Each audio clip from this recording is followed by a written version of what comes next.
can start, and people can sign in, join as we go. And I'm Mary Riley, and we have Matt Grady, and it shows Joel Fitzgerald, but he is actually not coming this evening, I don't think. But we have Lisa Thompson shown in Joel's space. Sorry.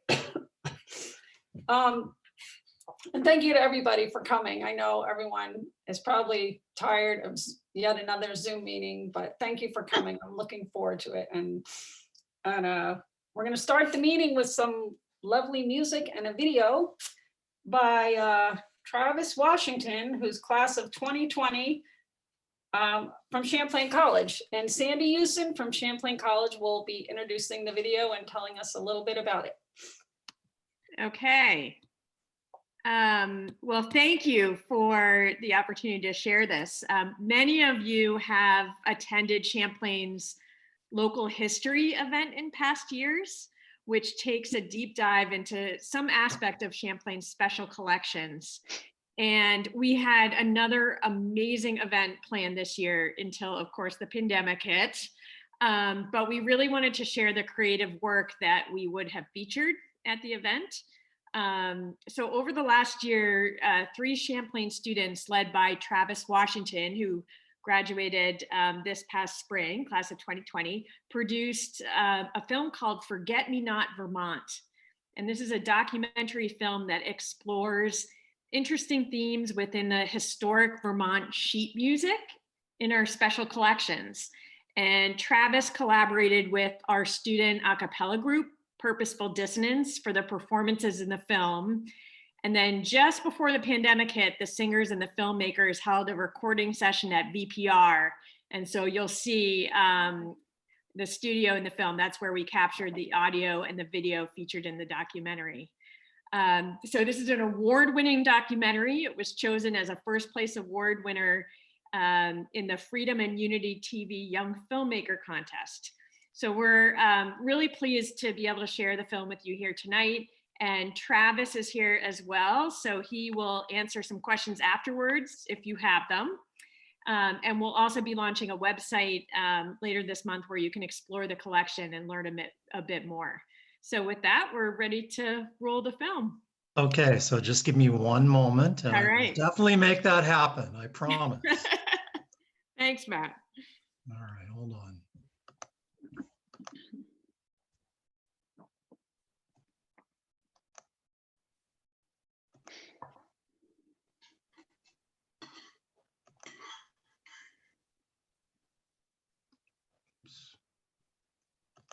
Pick the wrong one, just a minute.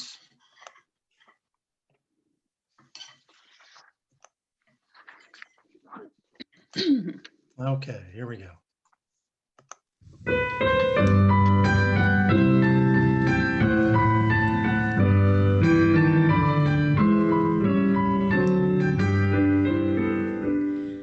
If you were to go back to Vermont in the mid-19th century, some of the mountains and landscapes may not look all that different from today, but back then, how Americans heard about or perceived the Green Mountain State sometimes came down to what was sung about it.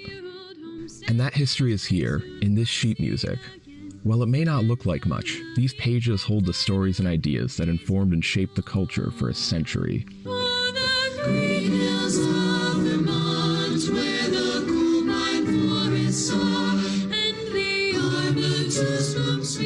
The sheet music collection at Champlain College tells a story, many stories in fact, of love, death, family, and what was expected of people in the world of northern New England. And that included gender roles. So the special collections at Champlain College help us to understand the past in a way that you can't get from reading a history book or a journal article about the lives of everyday Vermonters using ordinary things like photographs and postcards, theater programs, and sheet music. In Champlain Valley on a little hillside farm where I spent so many happy childish days. There I learned to love a maiden. Sheet music was mostly used by middle-class families who could afford a piano. However, The music was used to capture the ears of anyone listening to rally behind a cause. This is a very communal kind of art form, but it's singing and writing music, even playing music. It was something that pervaded all aspects of society. Activists and politicians used music to promote their causes. Calvin Coolidge's presidential campaign exploited that practice. Coolidge found songwriters for these tunes in the Green Mountain State. Songs like Keep Cool and Keep Coolidge and Coolidge and Dawes for the nation's cause not only kept people's focus on politics, but also fed the perception of the presidential lifestyle. First Lady Grace Coolidge viewed music as a way to define culture in the White House. She's probably most well known for the musicals, or musicals that they were called, that she put on at the White House when Calvin was vice president. It was in the East Room of the White House and would invite various classical dignitaries to play or sing at those musicals. It garnered a rather large audience. Other songs in the collection also had the power to spread ideas quickly, to not only change public perception, but also laws. Take Little Brown Jug.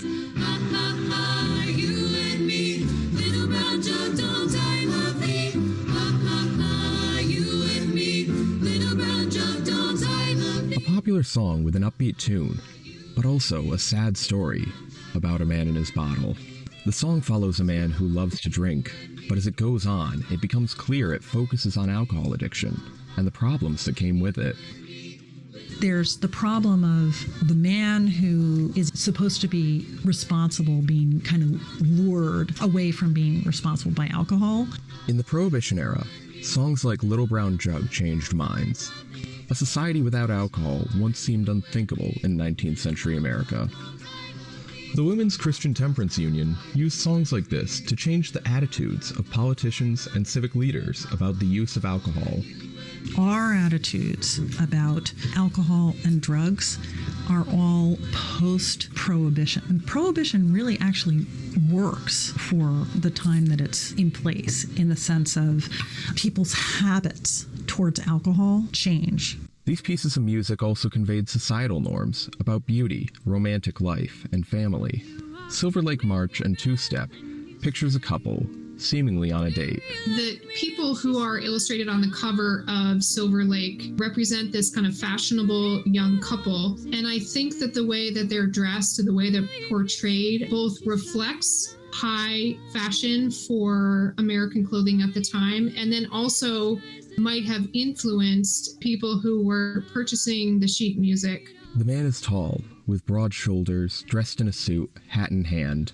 The woman is thin, young, and wearing a full-length dress. They're standing close together but are not touching. This romantic slow dance song communicates conservative ideas about how to dress for a date. The imagery of this cover provides a glimpse into societal norms. Much like today, female bodies were used to sell the music.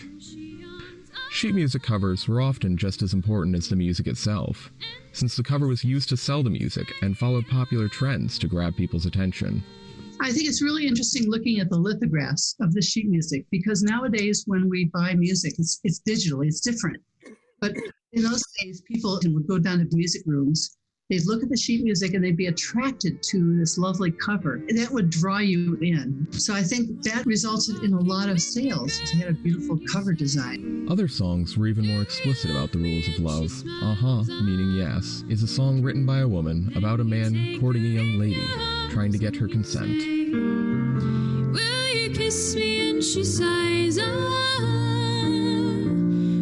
a honey girl like this tries to have you share a kiss, your love is sweet. Well, in some ways, this song is almost like a portrayal of a conversation between a young man and a young woman. And on the surface, it seems pretty straightforward.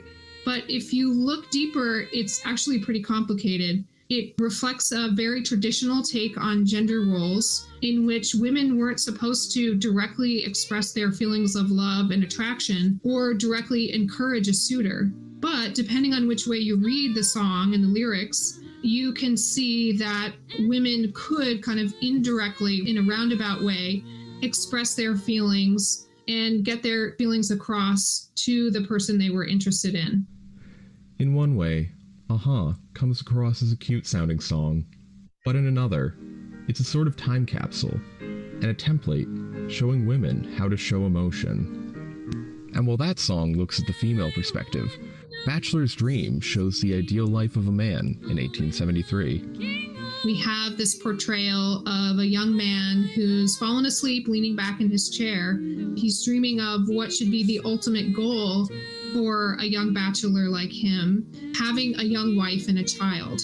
Through this piece, it's tapping into the social expectation for a young man to get married and not only have a family, but have the traditional nuclear family type headed by an opposite sex couple. In the same way today's popular songs carry messages of what's cool and how to act, Bachelor's Dream made clear to young men the lives they were expected to lead. The song That Young Man Across the Way features a lady who allows a man to stare at her from afar. So let him stare, I do not care, I shall not go away, young man. It's only really in the 19th century that you begin to get women representing in artworks their feelings. Before that, poetry, drama and stuff, you'd have women who were speaking, but it was always women being looked at, or a man imagining a woman being looked at. And this is a really bizarre one because you would only find it beginning in the 19th century. I am being looked at. Written by a woman in 1874, the song has themes of female empowerment and was a precursor to the women's suffrage movement in early 20th century Vermont. It was songs like That Young Man Across the Way, written to empower women of the time, that inspired another generation of activists and songwriters, Lena Cole being one of them, and another artist in the collection. In 1908, Cole composed Three Cheers for Old Vermont, a nostalgia-filled tune about her home state. I think we all have that longing for, what may have never happened, but the good old days. And I think especially at the turn of the century, of the last century, there was a great anxiety throughout the country, but also in Vermont. I think a lot of these songs reflected a longing for what at least people thought were the simple old days. And so often these songs were popular, I think, because they stirred up those emotions of a time of a golden age gone by, which, maybe never really existed. Then, in 1914, Cole published Only a Bunch of Forget-Me-Nots, a sad ballad about a long-lost love. Throughout the song, Cole compares herself and her love to faded forget-me-nots.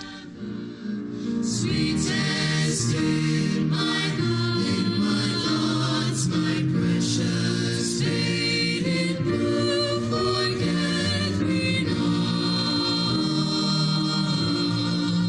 Although it's late, it clearly refers to sort of that Victorian era flower symbolism of the 19th century. And certainly the forget-me-nots, that they called it true blue, and that reflected loyalty, fidelity, I will always remember you. And this song is so sweet because it talks about remembering someone you loved way back when, and all you have left is that bunch of forget-me-nots. The sheet music of this time was used to define the status quo, sway the public, and even start movements. But people always had a soft spot for some nice Vermont nostalgia.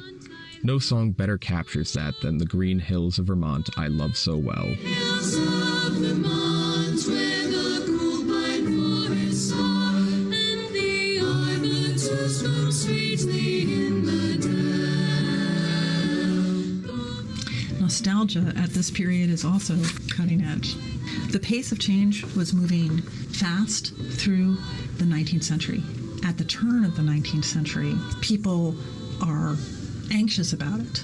Vermont is a place that in the American imaginary is like America's home in some ways. So many of the Vermont men, they don't come back to live, but they come back to celebrate Old Home Week. In 2020, popular music is listened to on streaming platforms and smartphones, but the values and issues talked about in the sheet music collection are still prevalent today. The green hills of Vermont, where the cool pine forests are, arbutus grow sweetly in the dell. I've been many times since my happy boyhood times, none were like the hills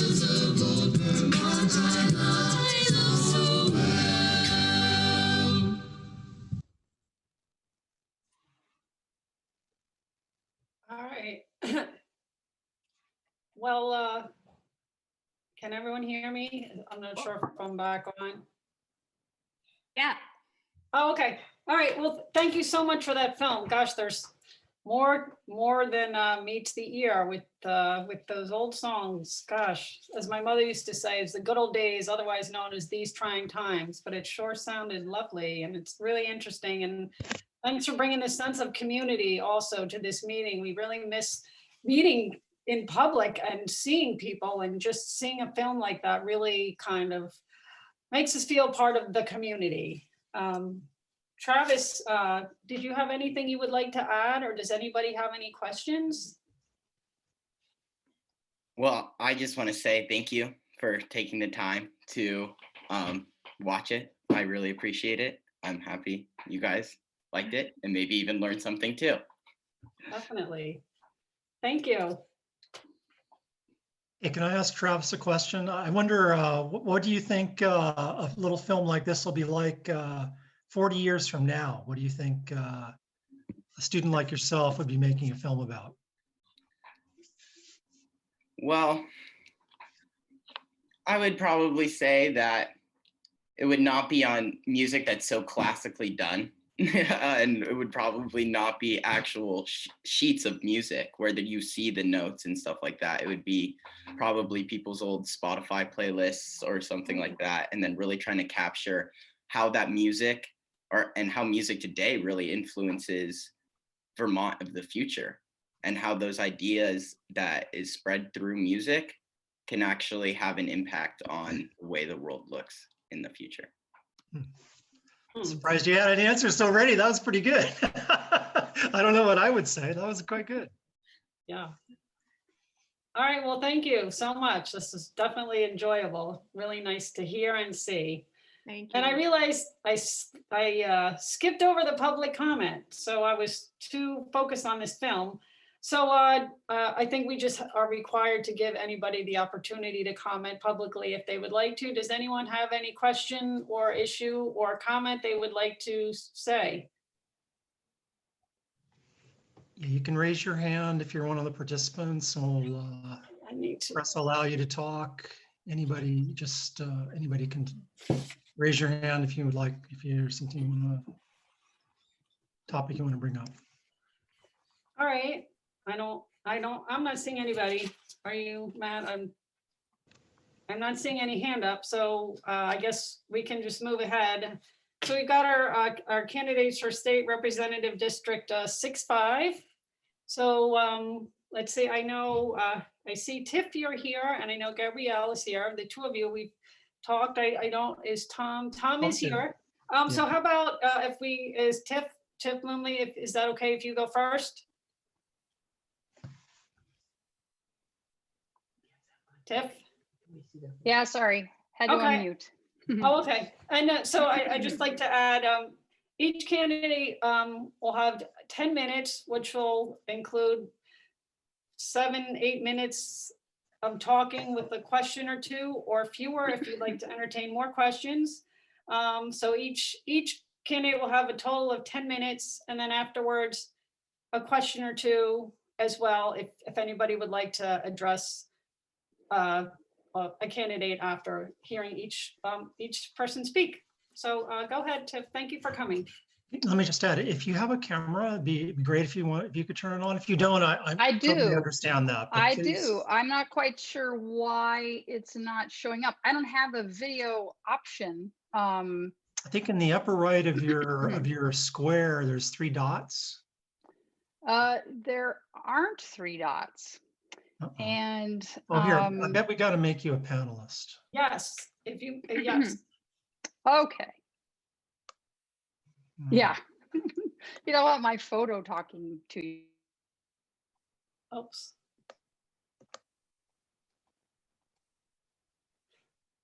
Hold on. I think, Matt, are you making Tiff a panelist? There we go. I did, yeah. Okay. And is she on mute now? I'm now not on mute. Now you're not on mute. Okay, go ahead. Okay, and I've got Tom and Gabrielle are all panelists, so everybody, you can all. That's excellent.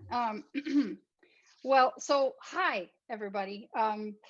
Thanks for inviting this, and it's great to have another opportunity to talk to you all. As I'm not sure who wasn't on the call the last time. Well, Tom wasn't, but um, I've lived in Burlington for about 23 years, and it was a deliberate choice. My sister moved here, and she opened a bookstore. She needed help. I helped her. I grew to learn more about the state, and could imagine myself living here. My partner and I also knew that we wanted to have children, and we wanted to raise them in a place where they wouldn't be the only kids who had two moms. And we wanted them to feel safe and proud of their family. And we felt that this was a place where that could happen. And we also wanted to feel connected to our community. And we've been living in New York City for about 6 years, and it was hard to feel connected there. So um,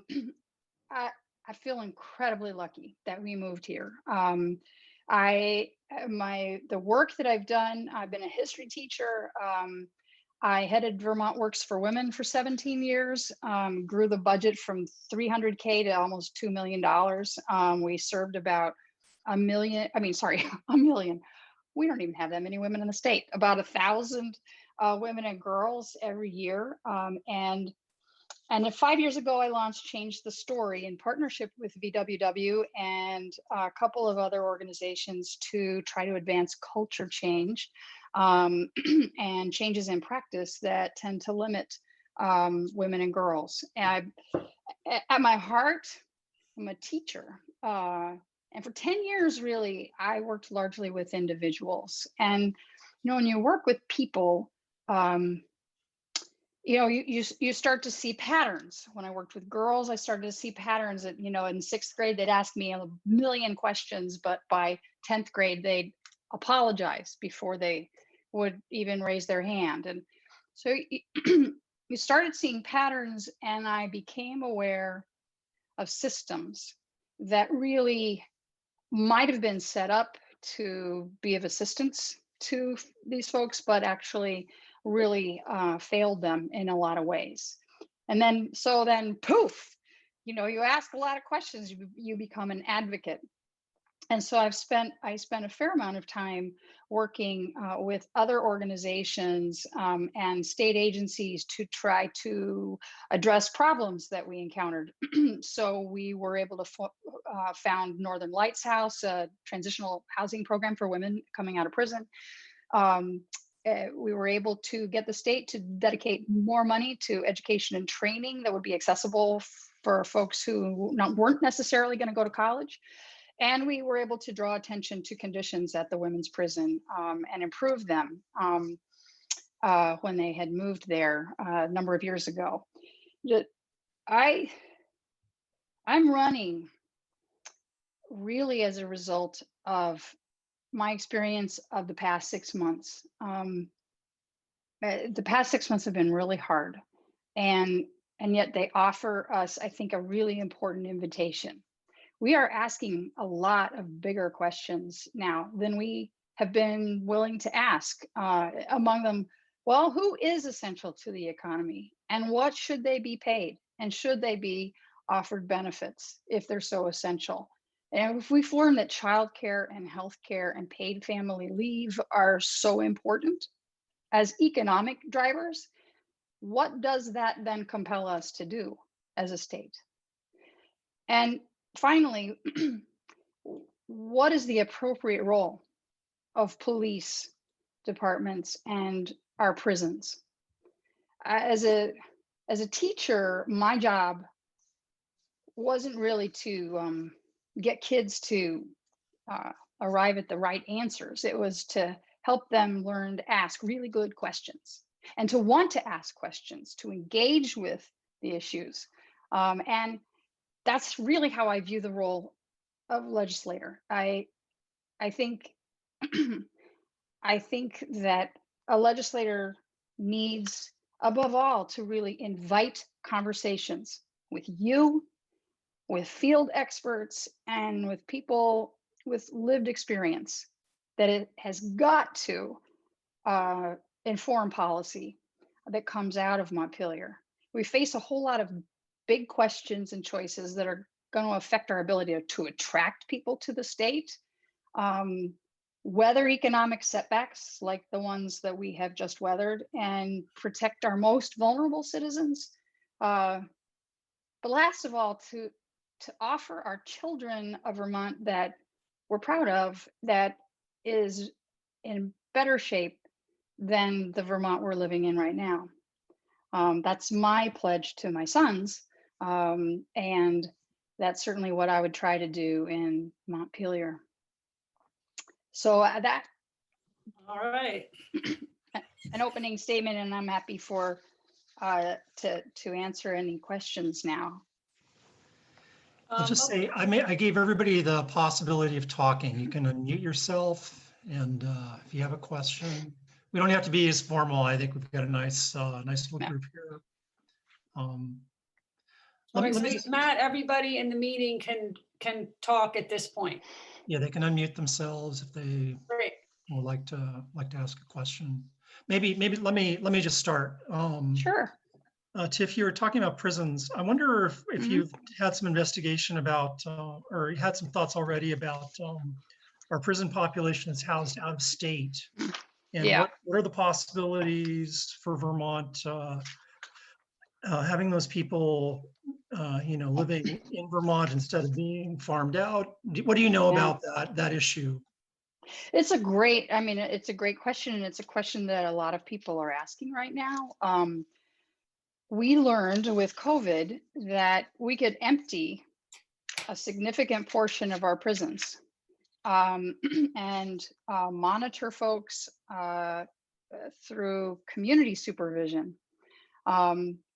And that alone should be an indication that we know that prisons right now house a significant number of people who are only there because they don't have housing, or because they have they've committed a technical violation, which could be as minor as showing up, half an hour late for a meeting with their probation officer. Prison is used as a place to keep people or put people when we don't know what else to do with them. And so there are a lot of people in prison, and I'm most familiar with the women's prisons. There are a lot of people. I mean, most are nonviolent offenders, and the disruption of prison is significant. I think it has always been a bad idea for us to send people out of state. It puts an undue burden on the families who have family members in Mississippi. And it was incredibly distressing to learn how many of the Vermonters who are housed in Mississippi tested positive for COVID. I mean, we need to take more responsibility for folks who are under our care, and I don't trust private companies to do so. So, in answer to your question, Matt, I think that there are already a lot of people who don't belong in prison who could make room for those in Mississippi. I think that we need to revise some of the codes that end up compelling judges to assign prison time, because that's what statute requires. And so I'm very optimistic that the current climate is conducive to conversations about not just bringing people home, but actually reducing our reliance on prison. So is that a helpful answer? Yeah, thank you very much. Okay. All right. I think we're going to move on to Tom Licata next. Tom, I see you there. Okay. So Tom, you're up. And again, you have a total of 10 minutes, speaking for 7-8 minutes and taking a question or two, or modifying it as you would like. So thank you for coming.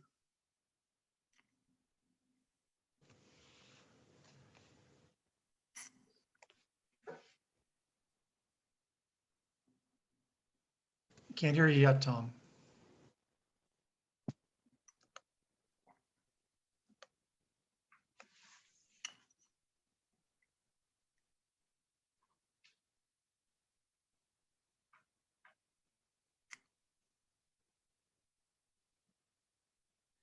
Oh, no. Is- Yeah, maybe we can try Gabrielle and then come back to Yeah, Tom. yeah. How about we'll switch, and then Tom, we'll give you a chance to get your mic working. And Gabrielle, how about you go now? Sure.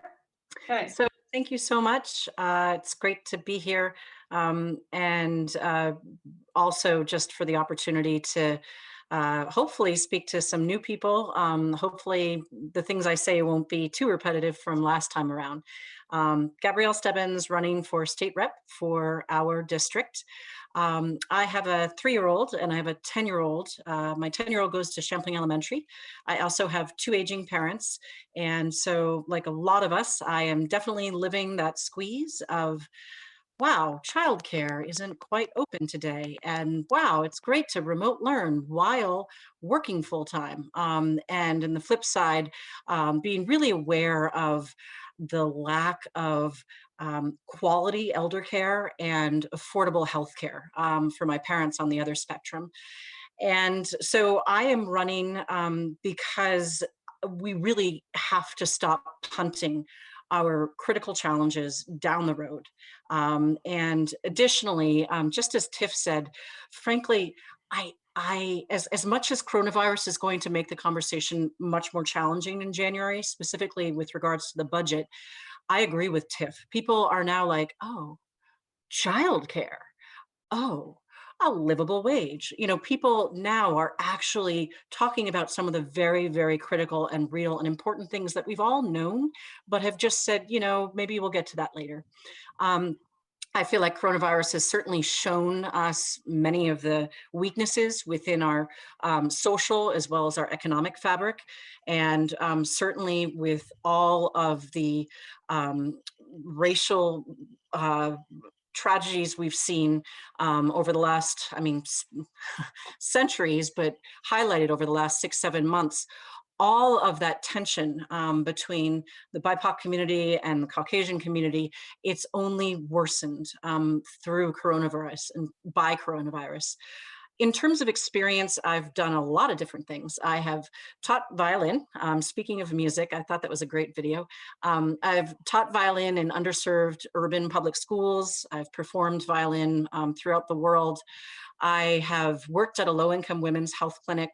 I started a community organizing group when I lived in Dorchester, Massachusetts, because we needed to address air quality issues and public safety issues with stop signs and crosswalks. And we needed to highlight what was going on with gang violence. I have also worked for 4 years for Department of Fish and Game in water quality, water quantity, and river restoration issues.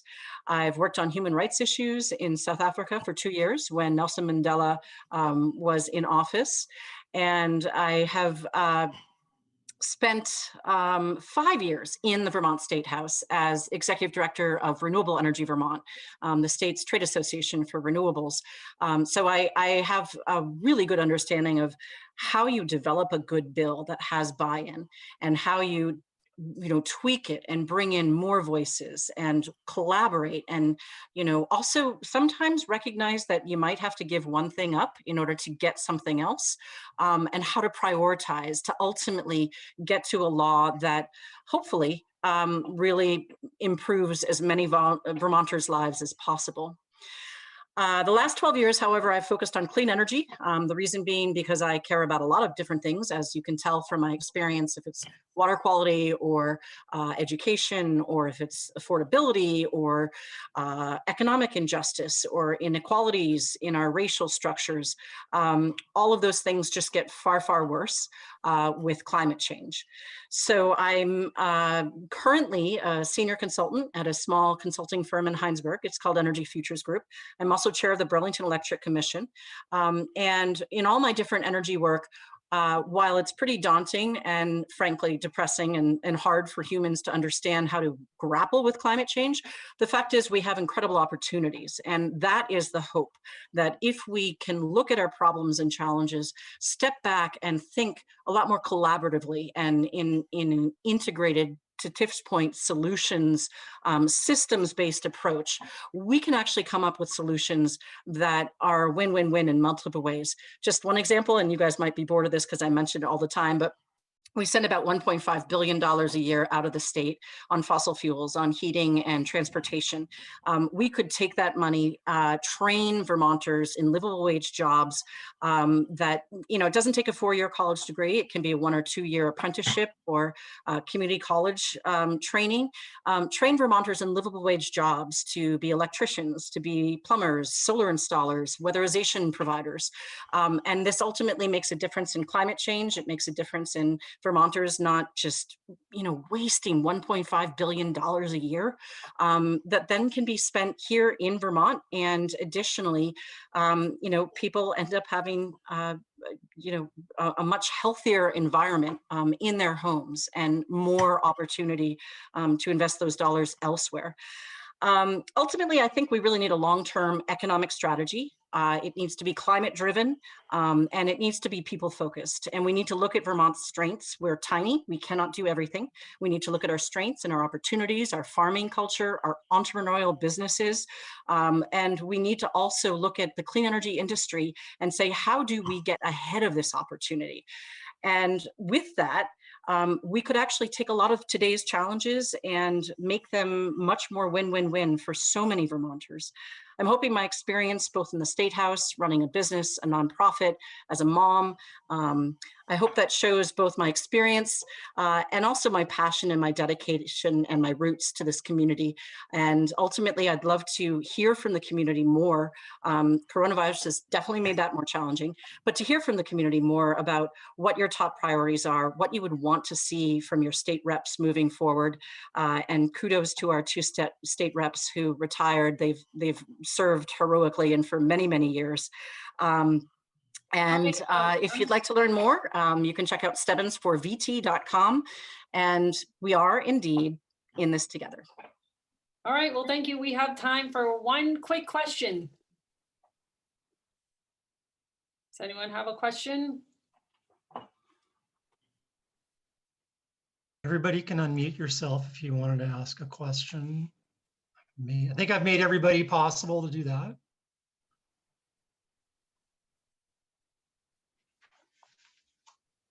Okay, why don't we move ahead to Tom?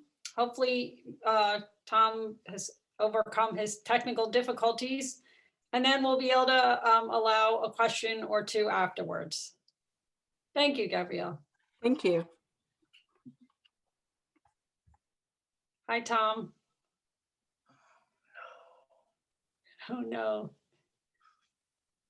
I'm not a Zoom expert at all, but Matt maybe, so I'm turning it over to Matt to see if he can help you. Yeah, I might suggest just trying to tie back in, like maybe leave and come back in. All right, sometimes that works.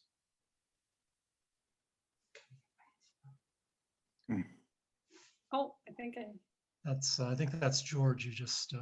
Oh, I thought I heard a voice. All right, just give him a sec. It is, yeah. Okay. Well, I guess what we could do is maybe. Hi, can you hear me? It's Neil Groberg. Yes, Neil. Hello. Hi, Neil. Isn't there a call-in number? There's a call-in number as well. Maybe Tom, maybe he should try that. That's a great idea. That's all I had to say. Thanks. Thank you for that suggestion. I will give him that. Is there? Sorry, I don't want to waste time, but I don't want to not have Tom have the opportunity to speak. So, Tom, can you hear us? Here, he just came back in. He's getting back in. Okay, because I can give him the call-in number.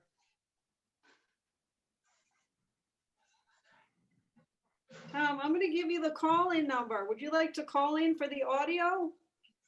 Then we could hear you. Well, we can't hear him, so I'm gonna give you the calling number, okay? And then we'll take one more minute, and then maybe we could see if he calls in. So you can't hear us, but I'm gonna give you this calling number. It's 1-929-205-6099. All right. And there's the ID. It's up on the screen now.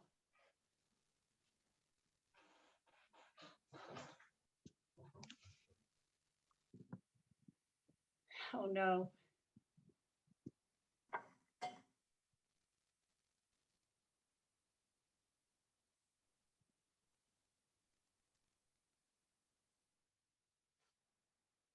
All right. Well,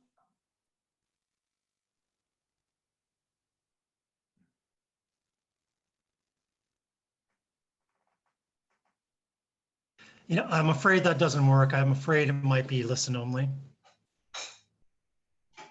all right. This is what we will do.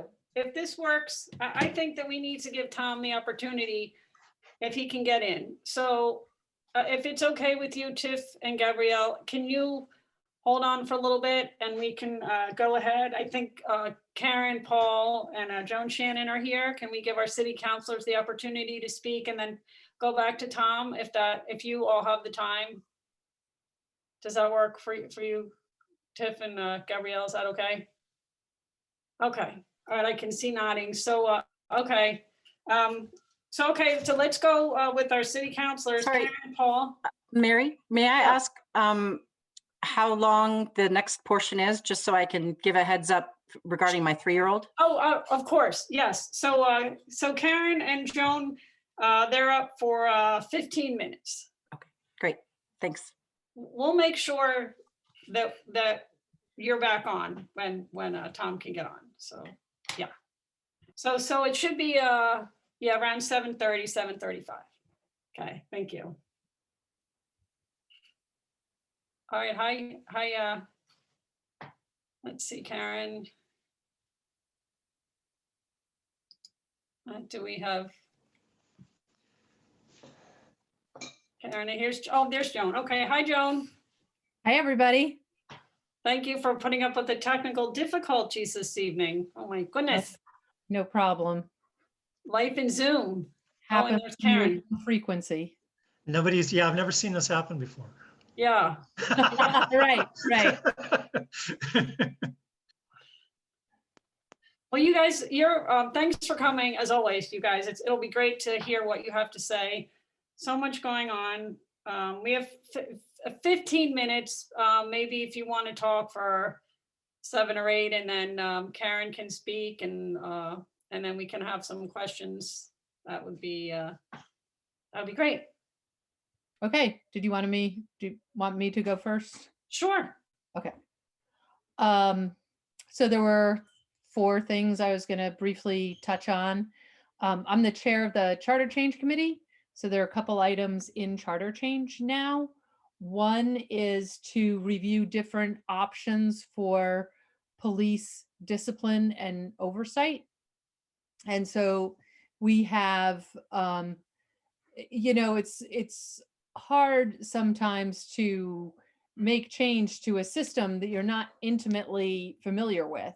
So we've spent a lot of time kind of getting to know the system and reviewing the existing system. And we're also we're doing an analysis of how the existing system works and how it holds up to a set of values that we have established. And of course, some of these values are competing.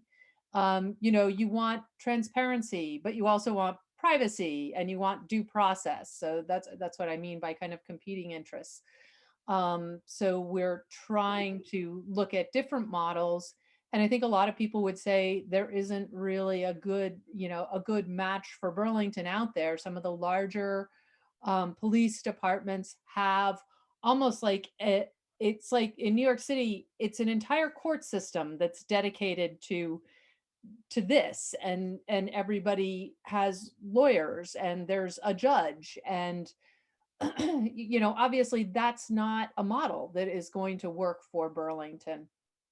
So we're really just starting to wrestle with that. One of the suggestions that I had that we're going to look at is a commission that is made up with 3 appointments by the mayor, 3 appointments by the city council, and 1 appointment by the police chief. We haven't done the analysis to see how that holds up. And there's a bunch of other caveats in there, like, you know, there'll probably be some professional requirements for 1 seat, and maybe nominations from another seat would come from nonprofits in certain areas to try and draw in some you know, some people that might not ordinarily apply or think they'd be eligible to apply, and marginalized communities. So it will be interesting. The other thing in the charter change committee is just cause evictions. This would prevent landlords from not renewing leases at the end of the lease term unless they had cause, and that cause would have to be defined. But presumably one cause would be if somebody wasn't paying the rent. And in addition to that, there would be a rental cap, which I believe makes this, you know, a rent control proposal, though some people say it's not rent control. I don't really understand how it could be interpreted to not be rent control, because you're guaranteed a renewed lease, and you're guaranteed that renewed lease won't be, you know, the rent won't go up except within a certain range, and the range is undefined. So we don't really know if that range, and it wouldn't, the proposal now, it's to not define it in the charter change. So I have a lot of concerns with that. I think that that's not necessarily good for landlords or tenants or neighbors, because it's often very hard to prove the cause. And we've heard things from landlords about situations where the landlord is going in and getting sexually harassed by a tenant. But how do you prove that? As it is now, you can just not renew that lease, but that wouldn't be the case with this provision. We've also heard cases where a tenant actually has been sexually assaulted by another tenant, but doesn't necessarily want to press charges. So how do you get that tenant out without having an actual conviction to prove your cause? So these are the kinds of things that we're wrestling with. And also trying to figure out how much this is it certainly is a problem in some limited number of cases in Burlington, but it seems our bigger problem in Burlington is just a lack of safe, affordable housing for people. And this may work against actually improving the number of units available to people and the quality of housing available to people. So it's kind of a complicated issue.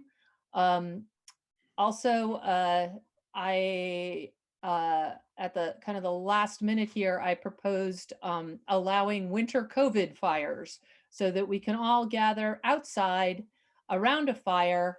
And the fire department has never been a fan of this, but I think, and as somebody with some severe respiratory illness, there are times when I don't want, you know, either my family or my neighbors lighting fires, but I think with everybody inside the house in the winter, it's a good time to give this a test run. And the fire chief has gotten on board with it, which is really great.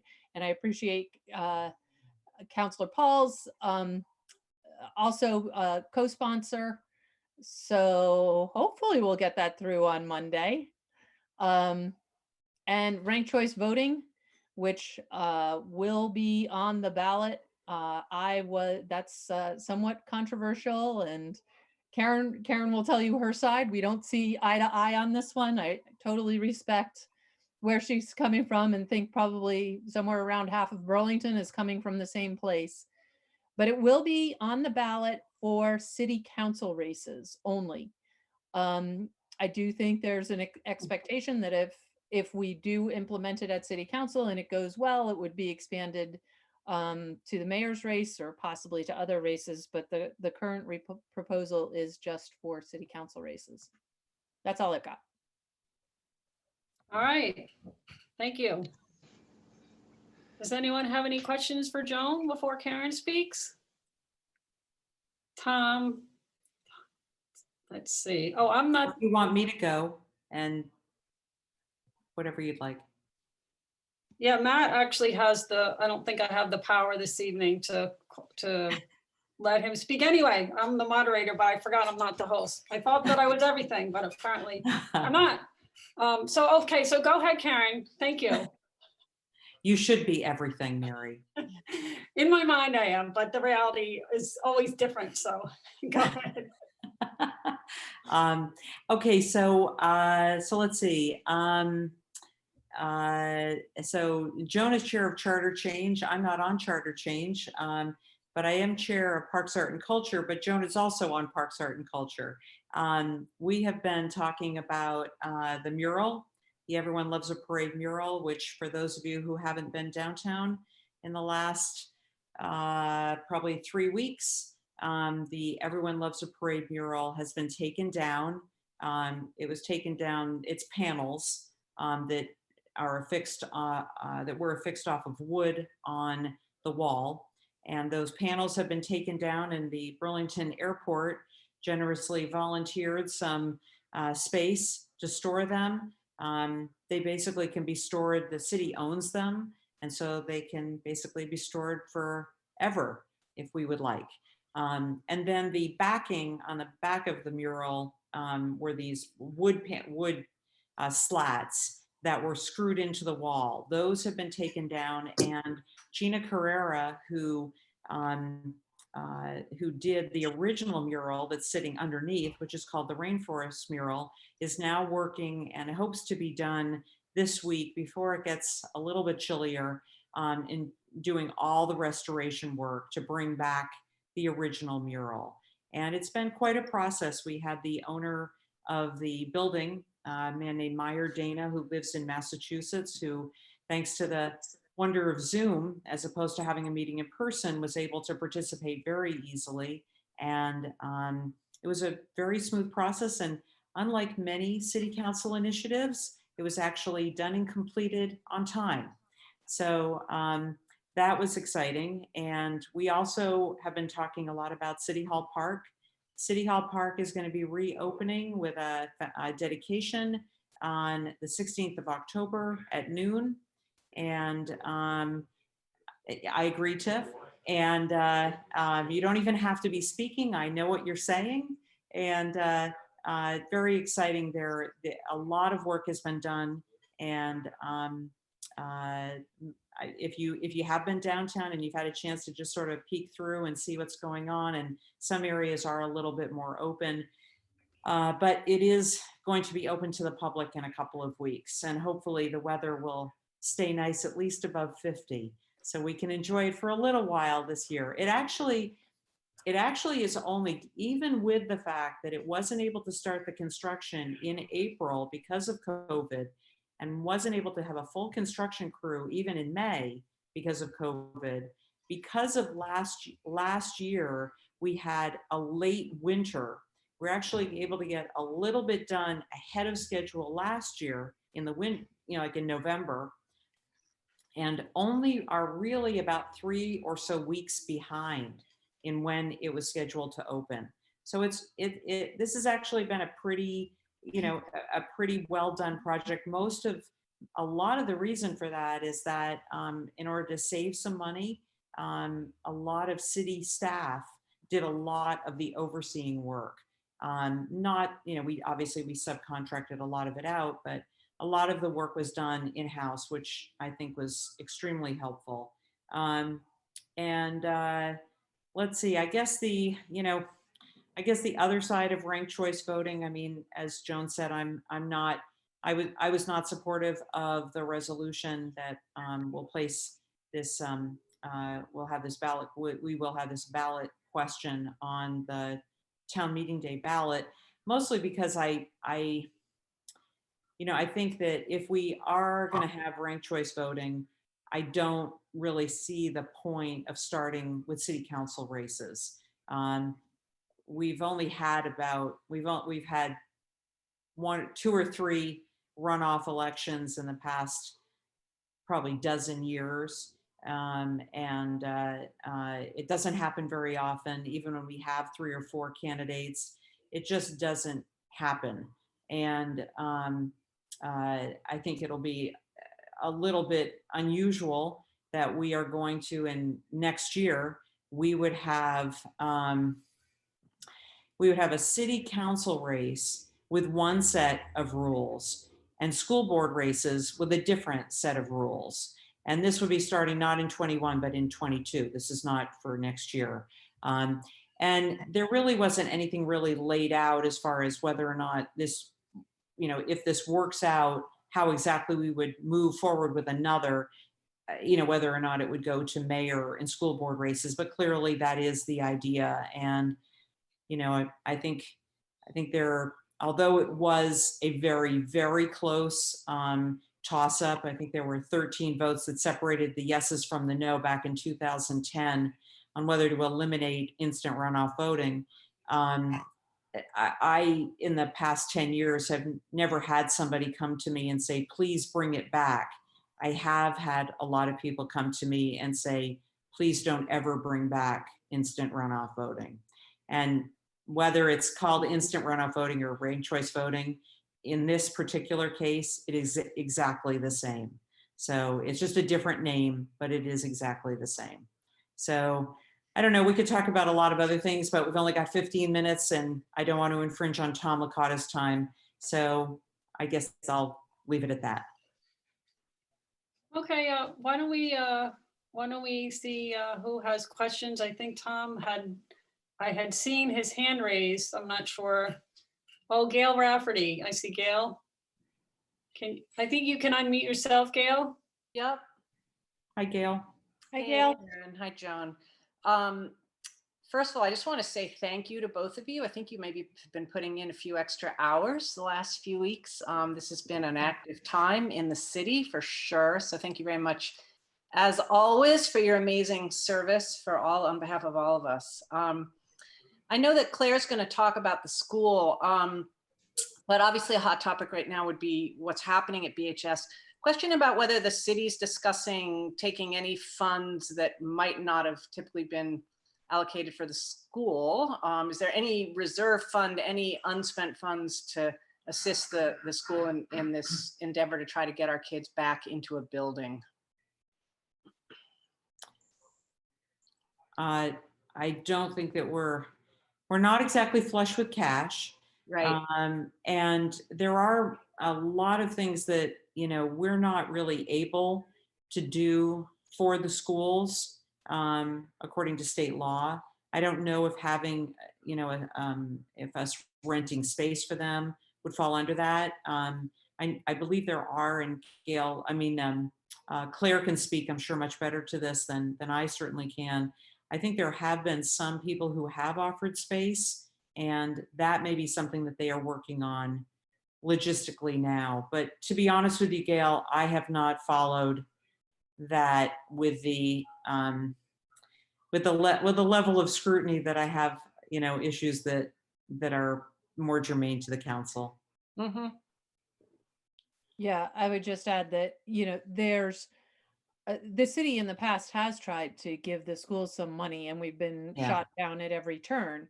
We're not allowed to give school. It's kind of part of Act 60. There's a firewall. We're really not allowed to give the schools money. One of the reasons we have SROs in the school are police officers in the school, which has now become controversial. That was like, we couldn't pay for guidance counselors, but we were allowed to, add some city staff to the school in the form of SROs. We couldn't have, if we had social workers on staff or counselors on staff, we wouldn't have been allowed to do that because it's considered a function of the school and we're not allowed to pay for functions of the school. So I don't think that there's a lot of opportunity except with something like finding them space or something. And I am sure that and Claire can correct us if we're wrong, but the city team has been amazing at stepping up for anything that they're asked to do. And I'm sure that, if to whatever extent it's allowed for city staff to help in that way, they would be happy to. Thank you. Thank you. Thanks to Karen and Joan. Thank you.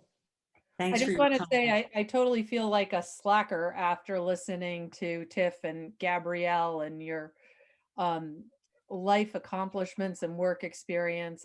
We're so lucky to have you stepping up, and thank you. Thank you, but no, what you guys have been doing for the last several months is really just phenomenal and over and beyond. So thank you. I actually think that might be the hardest job, is being on the city council. Might be school board.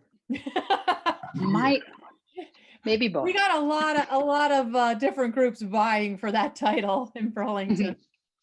But thank you. Okay. I'm looking for Tom Licata. I thought that he was back. Now I'm not seeing him. He was back. He was back and now I'm not seeing him. Oh. Okay. Well, I had an idea for him. I don't know if anybody personally knows him, but I thought he could call my own cell phone, which is right here. I could put it on speaker, at least we could hear his voice. But I don't know him personally, and I don't know if anybody knows him well enough to be able to get that to him. So. Is his number on the website? I can check. I do not know. And let's see, Matt. Matt may be working behind the scenes. I feel like the news anchor, when there's a hurricane and somebody's killing time, I feel like I'm trying to connect this guy, but I'm not sure what Matt's doing behind the scenes. So Matt, I think Matt, okay. I don't have a great idea. You're right. I did see him. He did try to log in a couple more times. Yeah, did you hear what I said? Do you know him well enough? He could call in on my cell phone and I could just hold my cell phone on speaker and have him speak here, but I don't know if you know. But Tiff said that he's got to have a I looked and I didn't see it on his website. Okay. Yeah, I do not have his phone. All right. Well, let's see. Is Claire here? I'm not sure. I don't see Claire among the attendees yet. Yeah, she's scheduled in 5 minutes. I'm sure she'll be here very, very quickly. All right.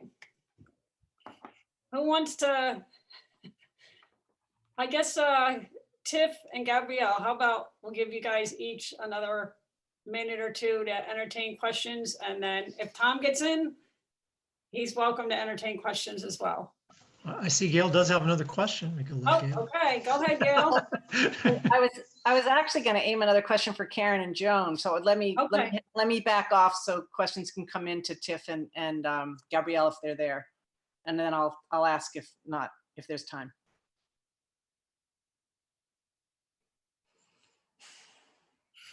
All right, I'm not seeing. Oh, wait a minute. Is that Gail's hand? Yes, it is. You want me to go ahead?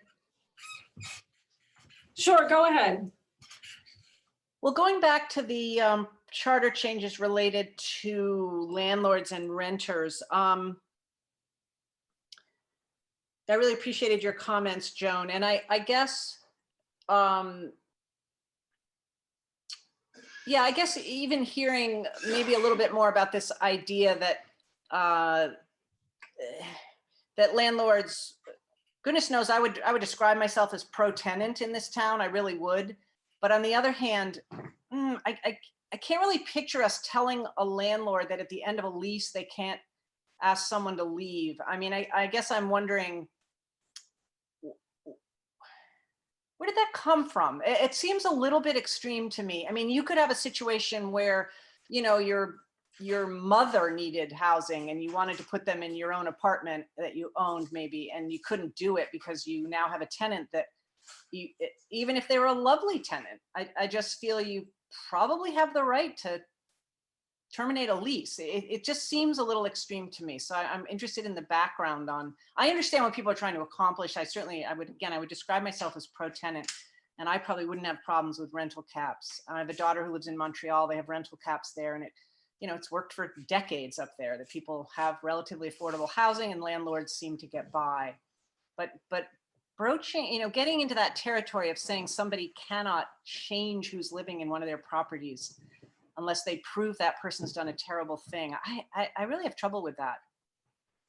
Yeah, so we had a CEDO report that was that we had asked for to give us recommendations on what to, how to address our housing problems. And this was not on the list, but it was raised by the Burlington Tenants Union and Legal Aid. And I think from the perspective of, there are some very sad cases out there of, somebody, if you want to move your mother into an apartment and, there's a mom with 2 kids living there, that can be devastating to that mom.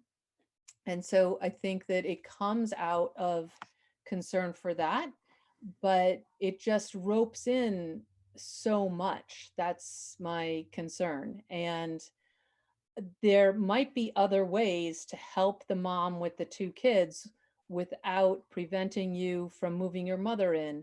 Or, maybe there's an exemption. There isn't currently an exemption for your mother, but presumably there could be. But where do you draw those lines? What if it's somebody who is like a mother to you, who raised you just the same, but is not technically your mother? Is it, okay to move your aunt in?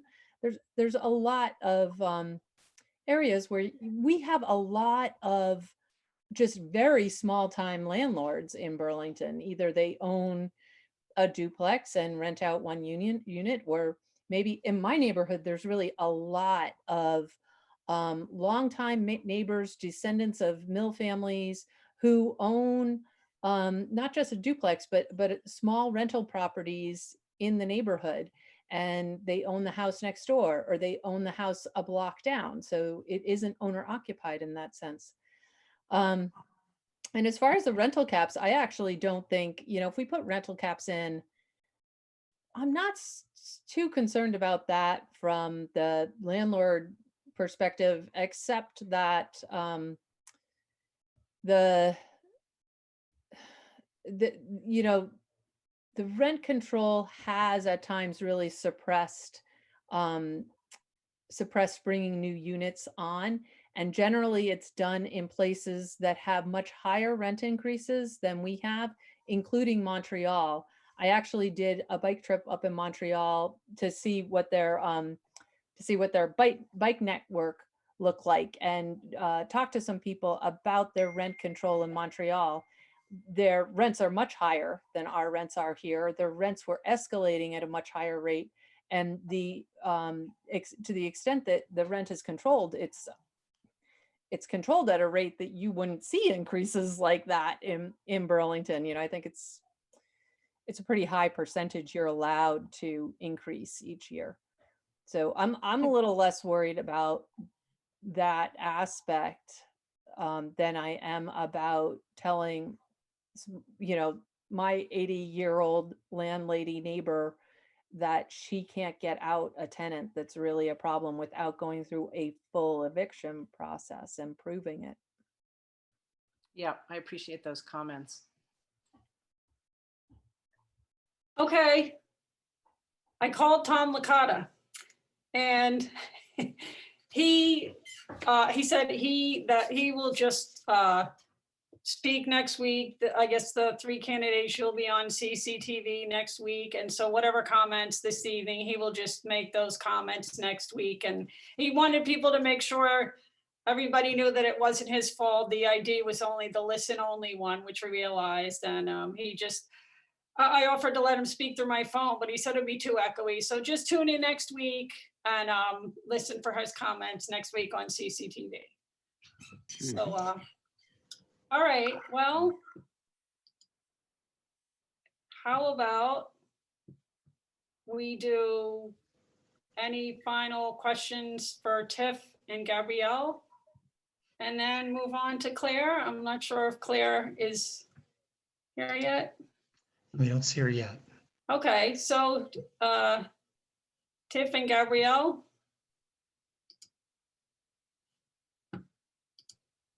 Maybe we should ask you questions. All right. That's what I was thinking. Well, I'm just wondering what, I'm curious about the, what you would like from state reps as, you know, in terms of the NPA, like what helps you all? I can obviously, we can talk with Mary and Joey about how they handled it, but I guess I'm just wondering how we can best help the NPA if we are elected. It's really helpful just being able to come to the meetings and communicate. I mean, it's really a treat having the representatives come and just speak. I mean, it's a treat, and that's all from my perspective. One thing we've done in the last couple of years is we've tried to have kind of panels of interest to citizens, and we often know which representatives are really working hard on one particular issue or another, like like the retail sales of cannabis. That was a big one, and there were a couple of senators and representatives who are super involved in a lot of that. And obviously we didn't make everybody come, but anyway, we try to do that kind of thing. We know what people are focusing on, and those have been very successful. So Great.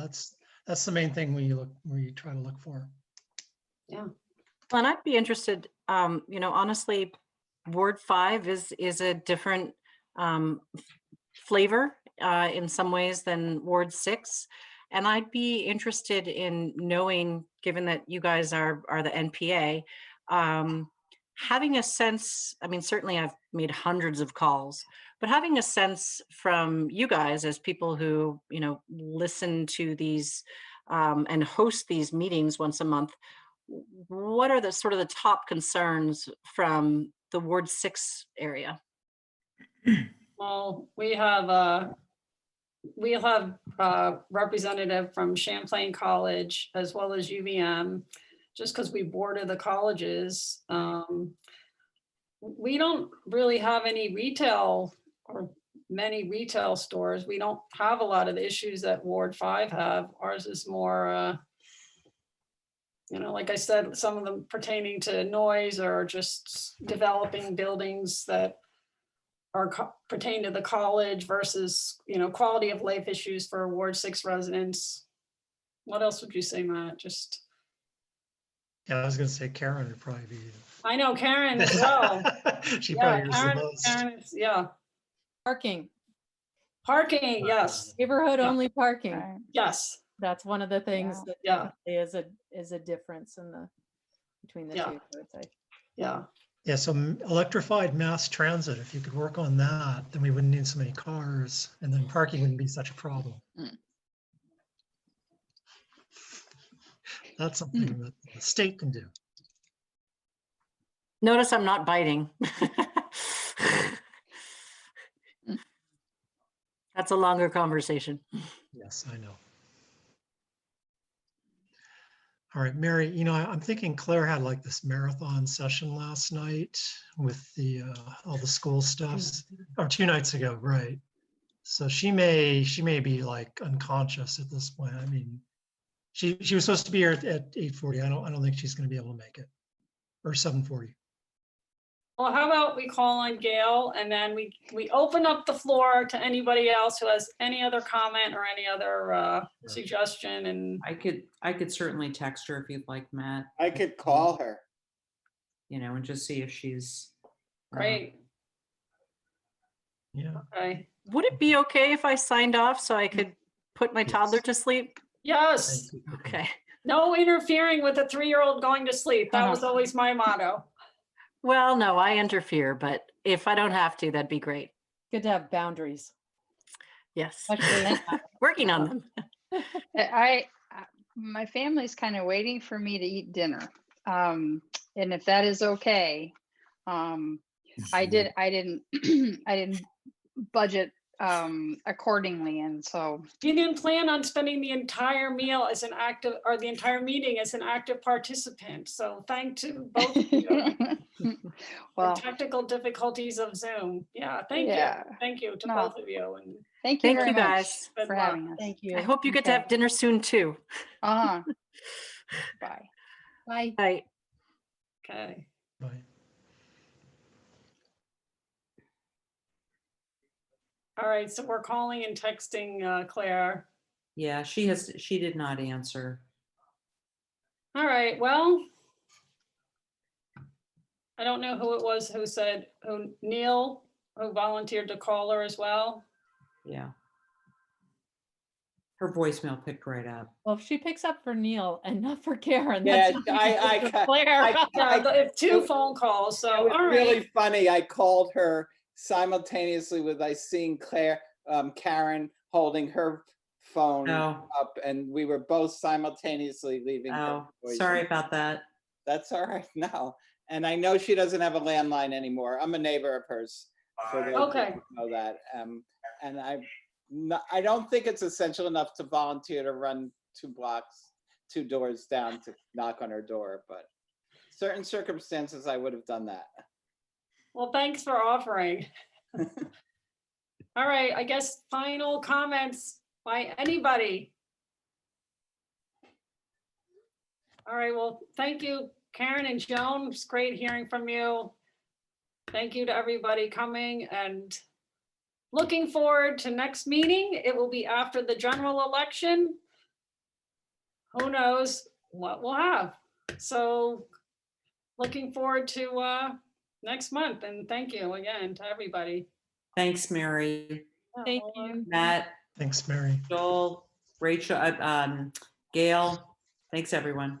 Thanks, Yeah, thank everybody. you. Have a good night. Bye. Good night. Thank you all. Bye.